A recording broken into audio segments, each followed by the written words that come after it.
نحمدہ و نصلی علی رسولہ الکریم اما بعد۔ عزیز طلباء کرام، آج ہماری ورکشاپ وفاق المدارس العربیہ پاکستان کے امتحان کے حوالے سے تیسری اور آخری ہے، اور آج میں جو گفتگو کروں گا یا جو آپ کے سامنے عنوانات رکھنے ہیں وہ ہیں آخری دن، یعنی ہم نے جب تیاری کر کے پرچہ حال میں جانا ہے، پرچہ دینے کے لیے ہماری تیاری کیسے ہو، پرچہ کیسے حل کریں، اگر کوئی سوال بھول جاتا ہے تو اس وقت ہماری کیفیت ترتیب کیا ہونی چاہیے، کون سا سوال کس طرز میں لکھنا چاہیے، ہیڈنگ اور شاہ سرخیاں ہم کیسے لگائیں،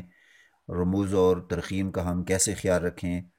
اگر ہم کوئی اضافی کاغذ اور ورق لیں تو وہ کیسے لیں، ان پر اپنے دستخط کریں، نام لکھیں یا ہندسوں کے ساتھ ان صفحات کی نشاندہی کریں۔ یہ ساری چیزیں انشاءاللہ آج کی اس جو آخری نشست ہے اس میں ہم آپس میں تکرار کریں گے، اعادہ کریں گے، گفتگو کریں گے۔ سب سے پہلے تو ظاہر ہے آپ جب امتحان حال میں جاتے ہیں تو آپ پر جو چیز لازمی ہوتی ہے، جو چاہے آپ طالبات میں سے ہیں یا طلباء میں سے ہیں، آپ کی معلمات، آپ کے معلمین، جو امتحان کا عملہ ہوتا ہے، نگران وفاق ہوتے ہیں، وہ سب سے پہلے آپ کی وضع قطع دیکھتے ہیں۔ تو اپنی وضع قطع شریعت کے عین مطابق رکھیں تاکہ آپ کو وہاں پر کوئی ایسا مسئلہ نہ ہو کسی بھی حوالے سے۔ ہمارے بچے جو ہیں داڑھیوں کو کانٹ چھانٹ کرتے ہیں، ان کو تراشتے ہیں، بال ٹھیک نہیں ہوتے۔ ہماری جو خواتین ہوتی ہیں تو وہ بالوں کو کاٹتی ہیں، آبروؤں کو ٹھیک نہیں رکھتی۔ اس طریقے سے کپڑوں کے اندر، دیگر چیزوں کے اندر آپ خود سمجھتی ہیں کہ شریعت میں کیا کیا چیزیں ضروری ہوتی ہیں، تو وہ رکھیں۔ دوسرے نمبر پر دعا اور مناجات کا اہتمام، ظاہر ہے میں نے پہلے بھی عرض کیا تھا پہلے دن کی کلاس میں، اس کا بھی مستقل رکھیں۔ میں نے جیسے بتایا تھا آپ کو کہ زاد راہ دو قسم کا ہے، ایک زاد راہ جسمانی ہے اور ایک زاد راہ روحانی ہے۔ روحانی بھی ضروری ہے، روحانی کے بغیر کام نہیں ہوتا، اور زاد راہ جسمانی بھی ضروری ہے جو کہ توکل کے منافی نہیں ہے، اسباب کے درجے میں محنت کرنا بھی ضروری ہے۔ اسی طرح پانچوں نمازوں کے اوقات کے علاوہ تہجد کے وقت خصوصی طور پر ذکر اور دعا کا اہتمام کریں، اس وقت محنت کریں۔ صبح کے وقت محنت کا بڑا بہترین وقت ہے، اس میں آپ اچھی طرح سے سبق کو دہرا سکتے ہیں، یاد کر سکتے ہیں،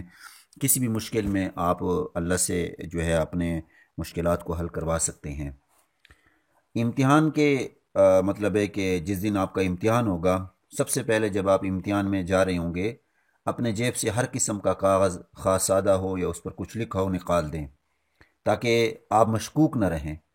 اس لیے کہ تہمت کی جگہوں سے بچنے کا بھی کہا گیا ہے کہ تہمت کی جگہوں سے بچیں۔ تو آپ پر کوئی ایسا نہ ہو کہ کسی کے ذہن میں یہ بات نہ آ جائے کہ یہ سادہ کاغذ یا لکھا ہوا کاغذ اس لیے لے کر جا رہے ہیں یا جا رہی ہیں کہ اس پر نقل لکھیں گے۔ تو اپنے آپ کو تہمت سے بچانے کے لیے سادہ کاغذ اپنے جیب میں بالکل نہ رکھیں۔ وقت کی پابندی کا خیال رکھیں، جب آپ کو ٹائم دیا جائے کہ 8:30 بجے پیپر شروع ہونا ہے تو آپ 8 بجے، 8:15 فکس پہنچ جائیں، تاکہ جیسے ہی وہاں سے اعلان ہو آپ فوراً پہنچیں، تاکہ آپ کا پہلا دن ہے، رول نمبر ہیں، آپ کی نشستیں ہیں، رقم الجلوس ہوگا، آپ کو بیٹھنا ہوگا، اور پہلا دن ہے، ظاہر ہے اس پہ بہت سارے کام ہوتے ہیں، تو تاکہ آپ کا وقت ضائع نہ ہو۔ امتحانی گتہ فائل بالکل صاف ہو، اس پر کسی قسم کی کوئی بھی تحریر نہ لکھیں، رول نمبر بھی نہ لکھا ہوا ہو، رول نمبر زبانی یاد کر لیں، اور اس طریقے سے جو آپ کے پاس پیمانہ اور مستر ہے، لکڑی کا ہے یا ربڑ کا ہے یا اسٹیل کا ہے، وہ بھی بالکل صاف ہو۔ قلم وغیرہ کے لیے اگر بکس لے کر جائیں، جس کو آپ جیومیٹری بکس کہتے ہیں، یا اس کے علاوہ پرس وغیرہ کہہ لیں، وہ بھی کاغذوں سے خالی، اس میں کسی قسم کا کوئی بھی کاغذ نہیں ہونا چاہیے، تاکہ آپ جو ہے اس دن کسی بھی شرمندگی سے، کوئی بھی شرمندگی آپ کو نہ ہو۔ اسی طرح جو قلم وغیرہ ہے یا گتہ وغیرہ وہ بھی بالکل صاف ہو۔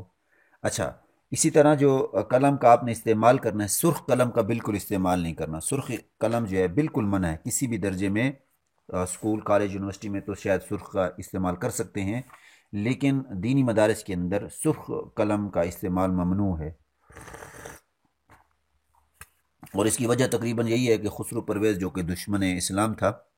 اس کا چونکہ کرتا سرخ تھا، رسول اللہ صلی اللہ علیہ وسلم نے سرخ کپڑا پہننے سے مرد کو منع فرمایا ہے۔ اسی طرح جو ہے آپ جو روشنائی استعمال کریں،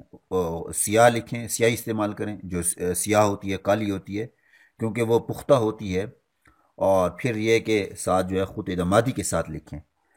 آپ ایسا نہیں کہ ایک دفعہ لکھیں پھر اس کو مٹانا شروع کر دیں، پھر لکھیں پھر مٹانا شروع کر دیں، ایک کو لکھیں دوسرے کو لکھیں، ایسا نہ کریں۔ جوابی کاپی پر کسی جگہ کسی قسم کا تحریر یا کوئی اشارہ نہ لکھیں کہ جس کے جو پرچے کو مشتبہ بنا دے اور آپ کی ذات جو ہے اس کی وجہ سے مشکوک ٹھہرے۔ اس طرح سوالیہ پرچے پر بھی کسی قسم کی تحریر زیر قلم لانے سے گریز کریں۔ بعض طالبات یا طالب علم جو ہے سوالیہ پرچے پر ہی اس کے جوابات لکھنا شروع کر دیتے ہیں کہ ہمیں بھول نہ جائے، جس سے جو ممتحنین ہوتی ہیں یا ممتحنات ہوتی ہیں یا ممتحنین ہوتے ہیں، وہ شک کی نگاہ سے آپ کو دیکھتے ہیں اور آپ مشکوک ٹھہرتے ہیں، اور بسا اوقات وہ آپ کا نمبر بھی نوٹ کر لیتے ہیں۔ اس لیے اپنے آپ کو ان چیزوں سے بچائیں۔ اب جب پرچہ آپ نے حل کرنا ہے، سب سے پہلے جب آپ نے پرچہ لے لیا ہے تو یہ طریقہ ہے کہ آپ پرچے کو جو ہے الٹ کر کے رکھ دیں، درود شریف کا اہتمام کریں، پڑھتے رہیں، اور ساتھ سورۃ الم نشرہ 21 دفعہ پڑھ لیں، اور اس طریقے سے سبحانک لا علم لنا الا ما علمتنا انک انت العلیم الحکیم، یہ قرآن مجید کی آیت ہے، یہ پڑھیں، رب زدنی علما یہ پڑھ لیں، تاکہ جو پرچہ آپ کو مل رہا ہے وہ آسان ہو، آپ کے ذہن پر بیٹھ جائے، آپ نے جو یاد کیا اسی میں سے ہو، آپ کو کوفت نہ ہو، آپ کو تشویش نہ ہو، آپ کو پریشانی نہ ہو۔ ایسا نہ ہو کہ آپ پرچہ دے کر ڈر جائیں، یا پرچہ دے کر پریشر میں آ جائیں، یا پرچہ دے کر حواس باختہ ہو جائیں۔ تو کوشش کریں کہ آپ سب سے پہلے جو ہے آیات کریمہ کا اہتمام کریں، وہ پڑھتی رہیں، اور طالب علم ہے تو وہ بھی پڑھتے رہیں۔ اور اگر آپ کے پاس سفید یا ریموور آپ کے پاس نہ ہو تو پھر جو آپ نے غلط لکھا ہے تو اس پر کانٹے کا نشان لگا دیں، ایک سیدھی لکیر اور اس کے اوپر جو ہے ٹیڑھی لکیر پھیر دیں، اور جو یہ کاٹنے کی علامت ہوگی کہ گویا آپ کو یہ جو ہے وہ آپ اس کو نہیں لکھنا چاہ رہے۔ پھر جب مطلب ہے کہ جب آپ کو مطلب ہے آپ نے لکھنا شروع کر دیا ہے، تو سب سے پہلے آپ یہ کریں کہ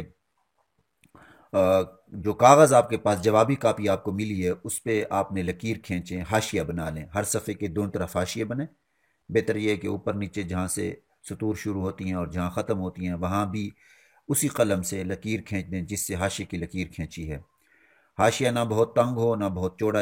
کہ اصل صفحہ جو ہے جواب کے لیے کم رہ جائے، جیسے کہ عام طور پر بعض کی عادت ہوتی ہے کہ اتنا حاشیہ لگاتے ہیں کہ لکھنے کے لیے وقت ہی نہیں بچتا، تو ایسا نہ کریں۔ حاشیے کے لکیر دونوں طرف کھینچے، اور جب حاشیہ لکھنے کی ضرورت پیش آئے تو اصول یہ ہے کہ حاشیہ دائیں ہاتھ سے شروع کیا جائے، لیکن چونکہ آپ کو اپنی جوابی کاپی کے ساتھ اضافی کاغذات بھی منسلک کرنا ہوں گے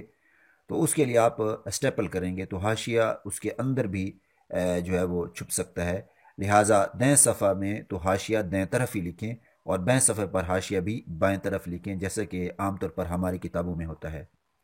بائیں طرف جب صفحہ ہم الٹتے ہیں تو اس کی بائیں طرف جو ہے وہ حاشیہ نہیں ہوتا۔ حاشیے میں صرف جو آپ لکھیں گے وہ حاشیے کے وقت آپ اپنا وقت کو خاص طور پر مینیج کریں، ایسا نہ ہو کہ حاشیہ لگاتے لگاتے آپ آدھا گھنٹہ لگا لیں۔ اب لکھنے کی باری ہے، تو لکھنا آپ نے کیسے ہے، ہیڈنگ کیسے آپ نے دینی ہے اور کیا ترتیب رکھنی ہے آپ نے جب دعاؤں کا اہتمام کر لیا، حاشیہ لگا لیا، اب آپ نے سامنے پرچہ رکھ لیا، اور پرچے کو آپ دیکھیں، پہلا سوال آپ کو آتا ہے، دوسرا آتا ہے، تیسرا آتا ہے، چوتھا آتا ہے، پانچواں آتا ہے، چھٹا آتا ہے، 6 سوال ہوتے ہیں۔ او کے ذریعے سے آپ کو اختیار دیا جاتا ہے، پہلے سوال کی بھی 2 جزیں، دوسرے سوال کی بھی 2 جزیں، تیسرے سوال کی بھی 2 جزیں، ان میں سے آپ کو دو جزوں میں سے ایک جز کرنی ہوتی ہے۔ لازمی طور پر آپ جو جز کریں گی یا کریں گے تو ظاہر ہے کہ ایک جز چھوٹ جائے گا آپ سے، تو ان میں سے جو سب سے آسان ہو پہلے آپ نے اس کو کرنا ہے۔ مثال کے طور پر کسی سوال میں 3 اجزاء ہیں، اور پہلے جز میں یہ پوچھا گیا ہے کہ عبارت کا ترجمہ اور تشریح کریں، یا عبارت پر اعراب لگا کر ترجمہ کریں۔ اب اگر آپ نے غور سے نہ پڑھا تو ترجمہ کر کے تشریح سے کہیں ایسا نہ ہو کہ بھول نہ جائیں، یا پھر اعراب تو لگا لیں لیکن ترجمہ رہ جائے، تو بالکل تسلی کے ساتھ پرچے کو پڑھیں، اور جو سوال آپ حل کرنا چاہ رہے ہیں اس کو کم از کم 5 سے 6 دفعہ پڑھیں، ایسا نہ ہو کہ کوئی جز آپ سے رہ جائے اور بعد میں آپ کے لیے پریشانی ہو۔ تو اس چیز کا خصوصی طور پر آپ خیال رکھیں گے۔ عام طور پر پرچے کے دنوں میں ایسا ذہول اور ایسا نسیان ہو جاتا ہے انسان کو پریشر کی وجہ سے کہ انسان پھر بھول جاتا ہے۔ جب ایک سوال کی 2 شکیں ہیں، مثلا الف شک بھی ہے اور اس کی با شک بھی ہے، جس شک کو آپ اختیار کریں گے جواب میں بھی آپ نے وہی لکھنا ہے، وہی شک لکھنی ہے، مثلا اسی کا حوالہ دیں گے، با لکھیں گے، مثلا با شک کو آپ اختیار کریں تو با شک لکھیں گے، اور اگر اول شق کو اختیار کیا ہوا ہے تو پھر اول شق آپ لکھیں گے، مثلا الف لکھیں گے۔ اگر سوال پرچے کا کوئی بھی حصہ آپ کو بھول چکا ہے اور اس وقت آپ کے ذہن میں حاضر نہیں ہو رہا، تو اس موقع پر سورۃ نمل کی آیت ہے امن یجیب المضطر اذا دعاہ ویکشف السوء ویجعلکم خلفاء الارض االہ مع اللہ قلیلا ما تذکرون، اس کا ورد کثرت سے کریں۔ اور اگر آپ نے اس موضوع کی مناسبت سے زندگی میں کبھی بھی کچھ دیکھا ہوگا تو انشاءاللہ وہ آپ کے ذہن میں حاضر ہو جائے گا۔ ہاں اگر آپ نے کبھی اس کا مطالعہ نہ کیا ہو تو پھر یہ تو ایک الگ بات ہے، وہ تو پھر آپ کے ذہن میں نہیں آ سکتی۔ اب جس سوال کا جواب آپ کو سب سے عمدہ آتا ہے اسی سے ابتدا کیجئے۔ جوابی کاپی میں سوال نقل کرنے کی زحمت نہ کیجیے، بلکہ جواب کا عنوان ڈال کر فوراً جواب شروع کر دیں، اور بہتر یہ ہے کہ یوں لکھیں کہ الجواب عن السوال الاول، الجواب عن السوال الاول یہ لکھیں، یا الجواب عن السوال الثانی، یا الجواب عن السوال الثالث جز الف جز با۔ اب طالب علم یا طالبات غلطی یہ کرتے ہیں کہ وہ یوں لکھتے ہیں الجواب الاول عن السوال الاول، الجواب الثانی عن السوال الثانی۔ یاد رکھیں جب الجواب کے ساتھ آپ اول لگاتے ہیں تو آپ موصوف صفت بنا دیتے ہیں، اس کا مطلب یہ ہوتا ہے پہلے سوال کا پہلا جواب، مطلب یہ کہ اس کے اور جواب بھی ہیں، آپ پہلا جواب لکھ رہے ہیں، حالانکہ یہ غلط ہے۔ یوں عنوان بنائیں جس کو ہیڈنگ کہتے ہیں، جو میں نے پہلی دن کلاس لی تھی اس میں نے بتایا تھا، گرافنگ اور عنوانات کی میں نے بتایا تھے، سرخیاں بتائی تھی، تو آپ لکھیں الجواب عن السوال الاول، یا الجواب عن السوال الثانی، یا الجواب عن السوال الثالث، یوں لکھیں۔ پھر جس سوال کو آپ نے حل کرنا ہے اس کے نیچے آپ کو شقیں دی جاتی ہیں۔ یاد رکھیں ہر سوال کی 4 سے 5 شقیں ہوتی ہیں، اس کے جو 33 یا 34 نمبر ہوتے ہیں وہ اسی شق پر تقسیم ہوتے ہیں۔ مثال کے طور پر آپ کے سامنے سوال ہے علم نحو کی تعریف کریں، اس کا موضوع لکھیں، اس کی غرض و غایت لکھیں۔ آپ کے ذہن میں یہ ہے کہ یہ ایک سوال ہے، یہ ایک سوال نہیں ہے، یہ 3 جزوں والا سوال ہے۔ علم نحو کی تعریف الگ سوال، علم نحو کا موضوع الگ سوال، اور علم نحو کی غرض و غایت الگ سوال ہے۔ اسی طرح یہ 34 یا 33 نمبر ان پہ تقسیم ہوتے ہیں۔ اب ممتحن اعلیٰ تقسیم کرتا ہے، جو پرچے مارک کرنے والے ہوتے ہیں وہ اسی جز کے اعتبار سے اس کو نمبر ملتے ہیں۔ مثلا ایک طالب علم نے علم نحو کا موضوع لکھا، کلمے کو کہتے ہیں، اب یہ آدھا جواب ہے۔ مثلا اگر اس کے 8 نمبر ہیں علم نحو کے موضوع کے تو وہ آپ اس کو 4 نمبر ملیں گے۔ ایک نے لکھا کلمہ اور کلام تو اس کو پورے کے پورے 8 نمبر مل جائیں گے۔ اب ہوتا یہی ہے کہ جب ہم بعد میں پرچہ کر کے جاتے ہیں اور آپس میں جب طلباء یا طالبات آپس میں ملتی ہیں اور ایک دوسرے سے اظہار خیال ہوتا ہے تو یہ ہم نے یہ بھی لکھا، ہم نے یہ بھی لکھا، ہم نے یہ بھی لکھا، تو پھر ممتحنین اور ممتحن اعلیٰ اور نگران اور وفاق کے پورے عملے پر لعنتیں برستی ہیں۔ اس کی وجہ یہ ہوتی ہے کہ ہمارے جواب آدھے ہوتے ہیں، ہمارا جواب یا تو سوال کی مطابقت نہیں رکھتا سوال سے، یا پھر آدھا جواب ہوتا ہے۔ تو اس لیے آپ سب سے پہلے جو ہیڈنگ دیں، مثلا آپ نے پہلا سوال کرنا ہے اور پہلے سوال کی جز بار کرنی ہے، تو آپ سب سے پہلے یوں لکھیں گے الجواب عن السوال الاول، نیچے لکھ دیں جز با۔ اب اس سوال کے اندر آپ یہ دیکھیں کہ کتنے امور پوچھے گئے ہیں، 1 2 4 5، عام طور پر 4-5 امور ہوتے ہیں، تو آپ یوں لکھیں الامور المطلوبہ فی ھذا السوال، الامور المطلوبہ فی ھذا السوال، وہ امور جو اس سوال میں پوچھے گئے، یا اردو میں لکھ دیں کہ اس سوال میں درج ذیل امور پوچھے گئے، نمبر 1، نمبر 2، نمبر 3، نمبر 4، یا عربی میں لکھ دیں الاول الثانی الثالث الرابع، یہ یوں بھی لکھ سکتے ہیں احداہا ثانیہا ثالثہا رابعہا، یوں بھی لکھ سکتے ہیں آپ۔ تو یا پھر یوں بھی لکھ سکتے ہیں عربی کے اندر ھذا الجواب محتوین علی الامور الاربع، کہ یہ جواب جو چند امور پر مشتمل ہے، محتو احتواسی ہے، معنی مشتمل ہونا، آپ یوں بھی لکھ سکتے ہیں۔ تو اسی طریقے سے آپ نے پرچے کو پھر شروع کرنا ہے، اور شروع کرنے کے بعد مثال کے طور پر جب آپ نے اولاً ثانیاً ثالثاً رابعاً جو ہے کسی پرچہ ایسا ہے کہ جس میں اس کی تشریح کرنی ہے یا اقوال یا دلائل نقل کرنے ہیں، تو آپ لکھیں گے اولاً ثانیاً ثالثاً، اس طریقے سے۔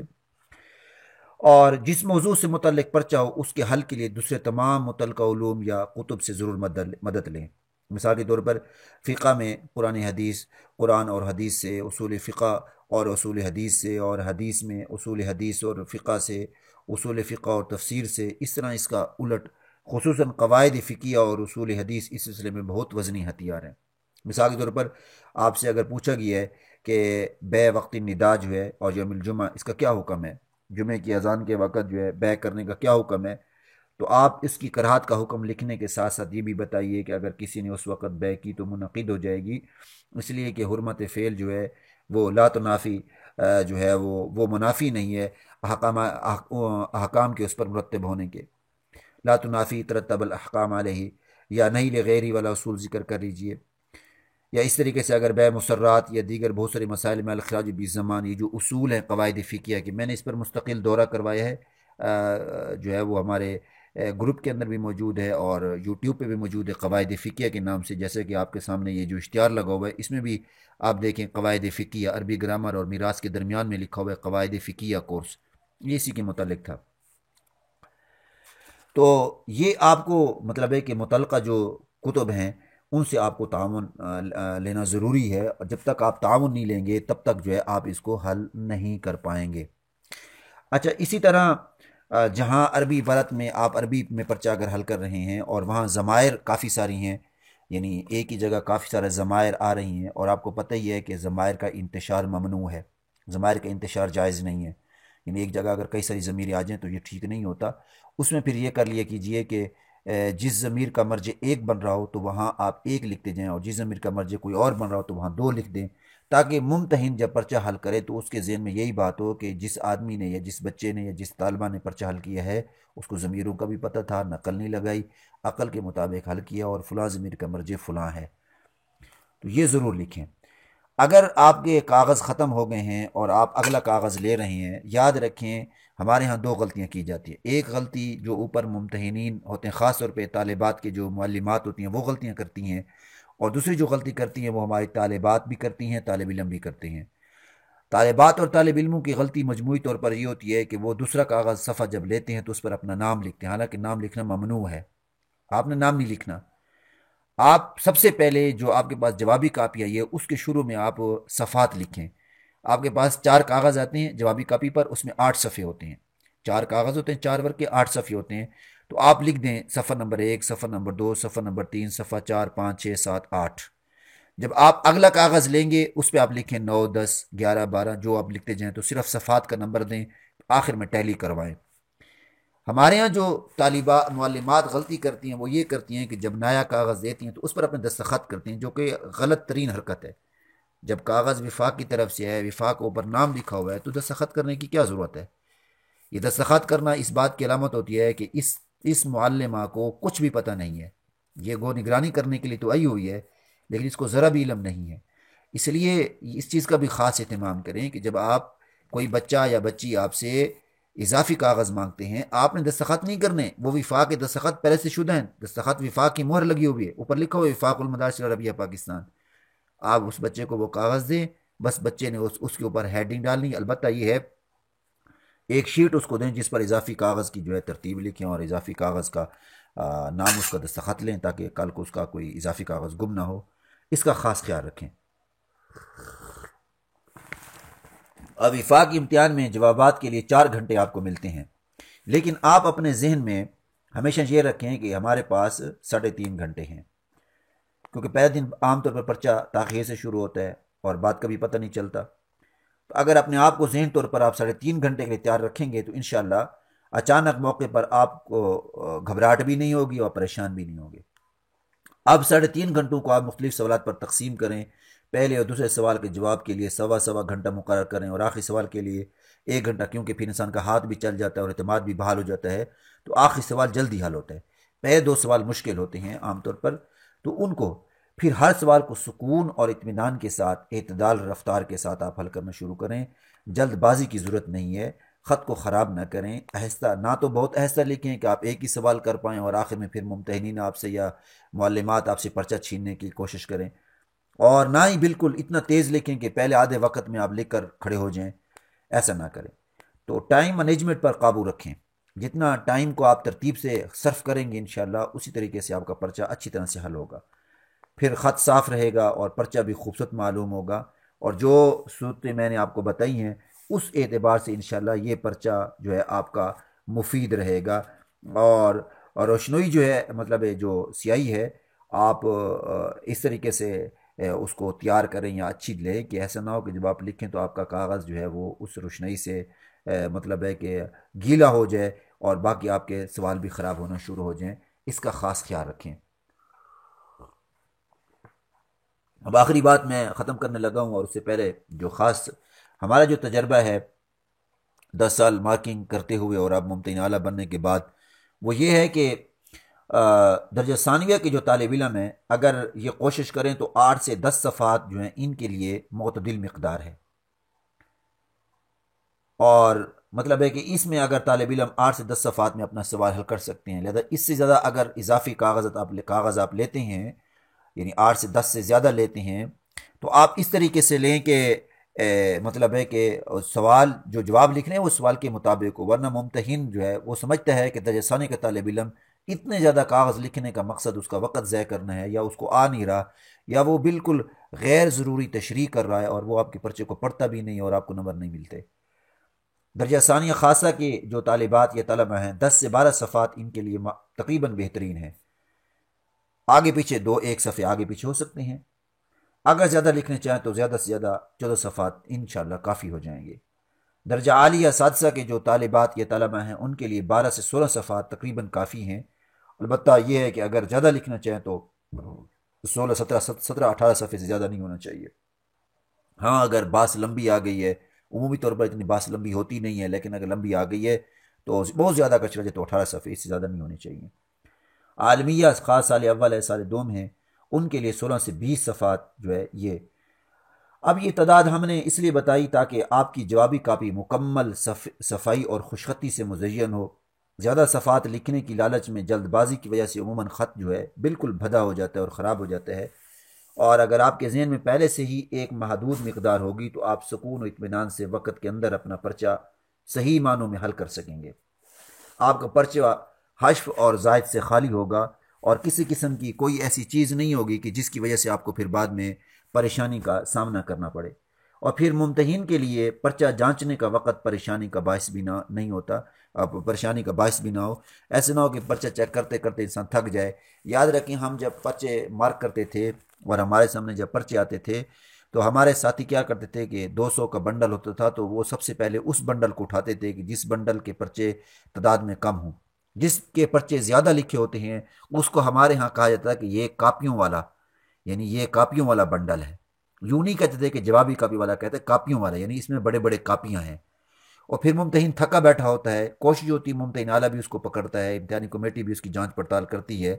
لیکن اس کے باوجود بھی بسا اوقات یوں ہو جاتا ہے کہ ممتحن جو ہے وہ دیکھ لیتا ہے کہ یار اس نے لکھے تو تینوں سوال ہیں اور تینوں اچھے لکھے ہوئے ہیں، بس اس کو جو نمبر ہے وہ دے دیں، 10 نمبر دے دیے جائیں، اور 80 نمبر دے دیے جائیں، 85 نمبر دے دیے جائیں، اور وہ بچہ مستحق ہوتا ہے 95 کا یا 96 کا۔ جب نظر ثانی کی درخواست جاتی ہے اس کو نمبر اتنے مل جاتے ہیں۔ اور یہ مسئلہ 2 وجہ سے بنا، ایک اس وجہ سے بنا کہ اس طالب علم نے غیر طوالت سے ضروری جو ہے وہ طوالت سے کام لیا، اور ممتحن سے یہ غلطی ہوئی کہ اسے تھکاوٹ کو اپنے سامنے رکھتے ہوئے بچے کے نمبر ضائع کر دیے۔ اس کا خاص طور پر خاص خیال رکھیں۔ اب یہ چند جو ہے وہ موٹی موٹی ہدایات تھیں جو آپ کے سامنے میں نے رکھی ہیں، امید ہے کہ اب انشاءاللہ آپ اس پر عمل کریں گے۔ اگر آپ اس پر عمل کریں گے تو یہ آپ کو فائدہ بھی ہوگا انشاءاللہ، اور جو پیچھے میں نے شیڈول آپ کو بتایا، نظم بنایا، بہت ساری بہنوں نے اور بھائیوں نے وہ نظم مجھے بھیجا، لیکن میں آپ کے سامنے ابھی اس کو حاضر نہیں کر سکا۔ ایک تو میں آج سارا دن میں نے سفر کیا ہے، اور میں مغرب کی عشاء کے قریب میں سفر سے گھر لوٹا ہوں، اور میں نے کھانا کھایا، نماز پڑھی، اور پھر میں آپ کی کلاس کے لیے بیٹھ گیا ہوں۔ اب 2 باتیں آپ کے لیے میں نے عرض کرنی ہیں۔ ایک بات تو میں نے آپ سے یہ عرض کرنی ہے کہ ہمارے جو 3 دن کی یہ ورکشاپ تھی آج یہ اپنے اختتام کو پہنچ گئی ہے، لیکن بہت ساری جو ہے وہ ایسی چیزیں ہیں جو رہ گئی ہیں جو میں آپ کو نہیں بتا سکا، مثلا پرچوں کے حل کرنے کا جو وہ کیا کہتے ہیں خاکہ ہے وہ کیسا ہو تاکہ میں آپ کو وہ دکھا سکوں، یا اسی طریقے سے مثال کے طور پر تفصیلی طور پر ہر درجے کے الگ الگ کتابوں کی شروحات اور ان کو حل کا طریقہ کیا، وہ میں آپ کو نہیں بتا سکا کیونکہ ٹائم مختصر تھا۔ یا مثال کے طور پر اسی طریقے سے جو کتاب میں آپ کی کمزوری ہے، مثال کے طور پر کسی کو شرح وقایہ نہیں آ رہی، کسی کو ہدایہ نہیں آ رہی، کسی کو مشکات کا مسئلہ ہے، کسی کو مقامات کا مسئلہ ہے،